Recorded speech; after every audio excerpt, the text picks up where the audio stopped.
इस वीडियो में मैंने जिस स्टॉक को पिक किया है उसका नेम है गोकुल दास एक्सपोर्ट्स लिमिटेड।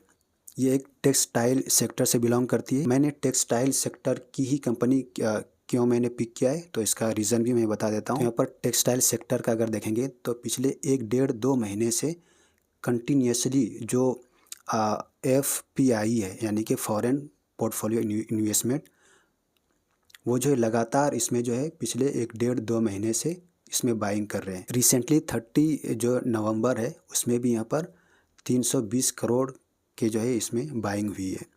इसलिए मैंने जो है टेक्सटाइल सेक्टर का एक कंपनी जो है मैंने क्या बोलते चूज़ किया है। और इसमें देखेंगे कि FIs और DIs जो है उन्होंने इसमें अपने स्टेक को इंक्रीज़ किया है और पिछले 5 साल में 1300% जो है रिटर्न्स दे चुकी है। तो बहुत ही इंटरेस्टिंग स्टॉक है, तो आप वीडियो को कंप्लीट ज़रूर देखें। साथ में ये भी याद रखना है कि ये वीडियो सिर्फ एजुकेशनल और लर्निंग पर्पज़ के लिए, ये मेरी तरफ से कोई भी रिकमेंडेशन या फिर एडवाइस नहीं है, इसलिए कि मैं कोई सेबी रजिस्टर्ड इन्वेस्टमेंट एडवाइज़र नहीं हूँ। आप स्टॉक में कोई भी फैसला लेने से पहले आप सेबी रजिस्टर्ड इन्वेस्टमेंट एडवाइज़र के एडवाइस के बाद ही आप कोई फैसला लें। कंपनी का कोर बिजनेस है कपड़े मैन्युफैक्चरिंग करके जो है इंटरनेशनली लेवल पे जो है इसको एक्सपोर्ट करना। आप यहाँ पर रीड मोर पे क्लिक करके कंपनी के जो है बिजनेस को आप डिटेल से समझ सकते हैं। हम बेसिक चीज़ों पे आ जाते हैं। कंपनी का मार्केट कैप देखेंगे तो एक मिड कैप की कंपनी बोल सकते हैं। 7,688 करोड़ की अभी परसेंट इसका मार्केट कैप है। स्टॉक की PE को अगर हम इंडस्ट्री की PE की रेशो से अगर कंपेयर करेंगे, PE के रेशो के हिसाब से एक ओवर वैल्यूड बोल सकते हैं। लेकिन एक चीज़ ये भी है कि ये कंपनी जो है रिटेलिंग सेक्टर से भी एक समझो बिलोंग करती है। तो रिटेलिंग सेक्टर में जितने भी कंपनीज आती है उन सारे कंपनीज़ की जो है PE रेशियो हाई ही होता है। ROC और ROE यहाँ पर आपको कुछ ज़्यादा खास नज़र नहीं आ रहे होंगे, इसलिए कि पिछले 1 साल से जो यहाँ पर आप देख सकते हैं कि एक ही रेंज में ये चल रहे थे। और अभी जो है अभी हम आगे देखेंगे, हम उसके ऊपर डिटेल में बात करेंगे। करेंट इसका अगर शेयर प्राइस देखेंगे तो 1077 रुपीज़ के आसपास ये ट्रेड कर रही है। इस साल का हाई और लो देखेंगे तो 683 सबसे इसका लो था और 1128 जो इसका सबसे हाई था। डिविडेंड जो है कंपनी भी पे नहीं कर रही है और फेस वैल्यू जो है सिर्फ 5 का है। प्रोमोटर होल्डिंग यहाँ पर आपको 10% से भी कम नज़र आ रहे होंगे, लेकिन आपको घबराने की बात नहीं, वो अभी हम आगे देखेंगे। प्लेजिंग बिल्कुल ज़ीरो है। डेट टू इक्विटी कंपनी के ऊपर, बोरोइंग भी, कर्जा भी बहुत ही कम है। तो यहाँ तक बात समझ में आ गई होंगी। अब हम इसका देखते हैं क्वार्टरली रिजल्ट। क्वार्टरली रिजल्ट्स में आपको सेल्स में आपको कंसिस्टेंट नज़र आ रहे होंगे, लेकिन प्रॉफिट में थोड़ा आपको उतार चढ़ाव।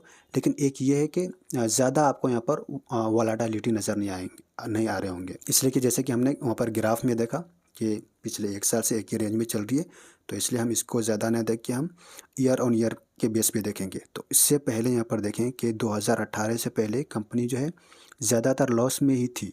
उसके बाद 2019 से यहाँ पर देखें तो कंपनी बहुत ही ज़बरदस्त यहाँ पर कंसिस्टेंटली इससे ग्रोथ में इंक्रीज़ हो रही है।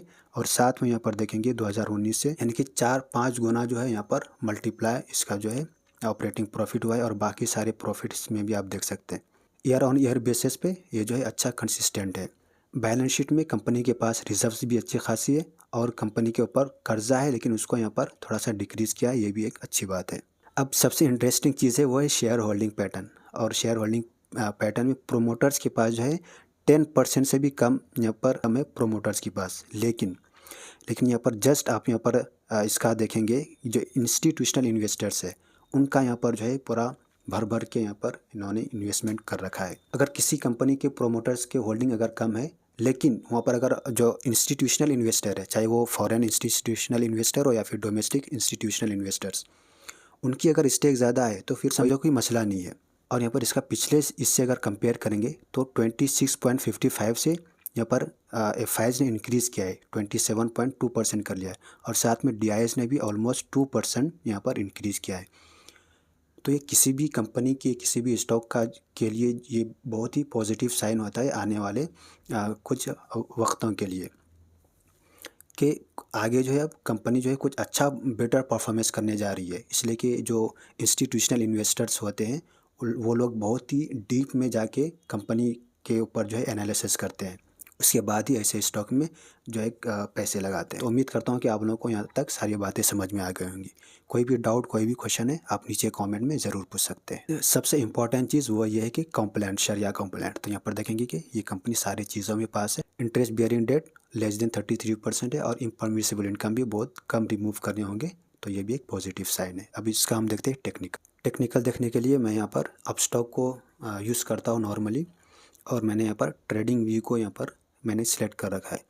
तो सबसे पहले मैं क्या करता हूँ, इसको लॉन्ग टर्म के पर्पज़ से देखता हूँ कि क्या हम लॉन्ग टर्म के पर्पज़ से, यानी कि एक 1.5-2 से 3 साल तक के लिए हम इसमें क्या अभी अपने को मौका दे रहे हैं।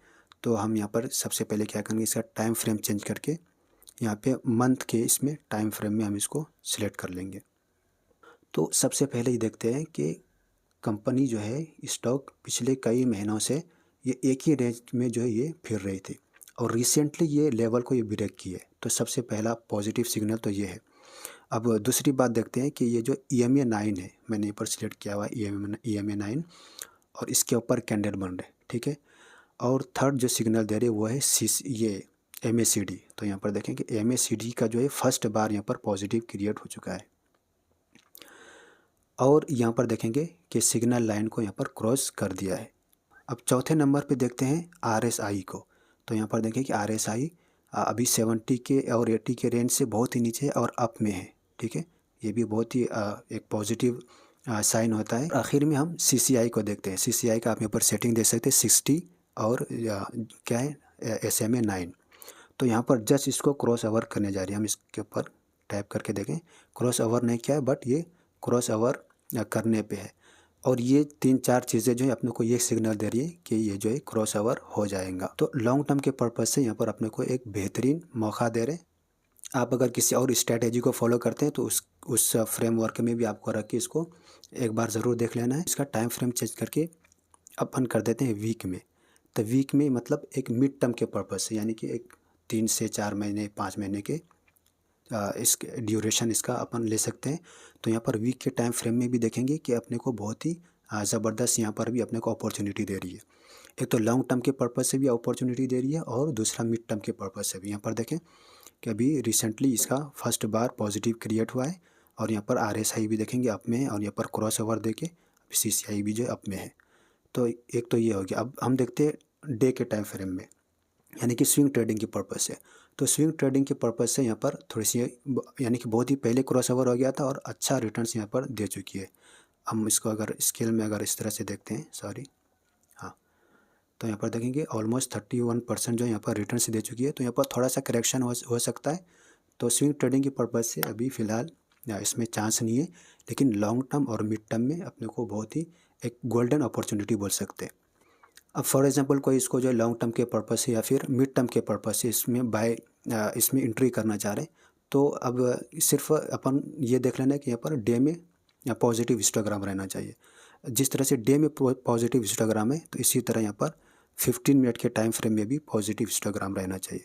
तो आज के दिन देखेंगे तो ऑलमोस्ट 1.5% ये माइनस में गई है, इसलिए अभी तक ये पॉजिटिव हिस्टोग्राम क्रिएट नहीं हुआ है। तो इसका भी पॉजिटिव होने का वेट कर लेंगे, तो एक परफेक्ट एंट्री माना जाता है अकॉर्डिंग टू एक्सपर्ट्स। तो मैं फिर से आपको याद दिला देता हूँ कि मेरी तरफ से कोई भी रिकमेंडेशन नहीं है। आपको खुद के रिसर्च पे, आपको खुद के रिस्क पे फैसला लेना है, या फिर कोई सेबी रजिस्टर्ड इन्वेस्टमेंट एडवाइज़र के एडवाइस के बाद ही कोई डिसीजन लेना है। उम्मीद करता हूँ कि ये वीडियो आप लोगों को इन्फॉर्मेटिव लगा होगा। थोड़ा सा भी अगर आपको इन्फॉर्मेटिव लगा है तो वीडियो को आप ज़रूर लाइक करें, और अपने दोस्तों में सवाब की नीयत से ज़रूर शेयर करें, कमेंट भी ज़रूर करें। मैं जो है हर दोस्तों का मैं कमेंट ज़रूर रीड करता हूँ, और मैं कोशिश करता हूँ कि मैं जल्द से जल्द उस कमेंट का मैं रिस्पांस भी दूँ, रिप्लाई भी करूँ। तो जो साथी वीडियो में यहाँ तक बने हुए हैं, तो मैं उसका शुक्रिया अदा करता हूँ। स्टॉक मार्केट में इन्वेस्ट करने के लिए, पैसे लगाने के लिए आपके पास डीमैट अकाउंट होना ज़रूरी होता है। तो आपने अभी तक अपना डीमैट अकाउंट ओपन नहीं किया है, तो आप स्टॉक के थ्रू आप कर सकते हैं। लिंक आपको नीचे डिस्क्रिप्शन में मिल जाएगा। मिलते हैं नेक्स्ट वीडियो में। जब तक के लिए आप अपनी नेक दुआओं में ज़रूर याद रखें। अल्लाह हाफिज़।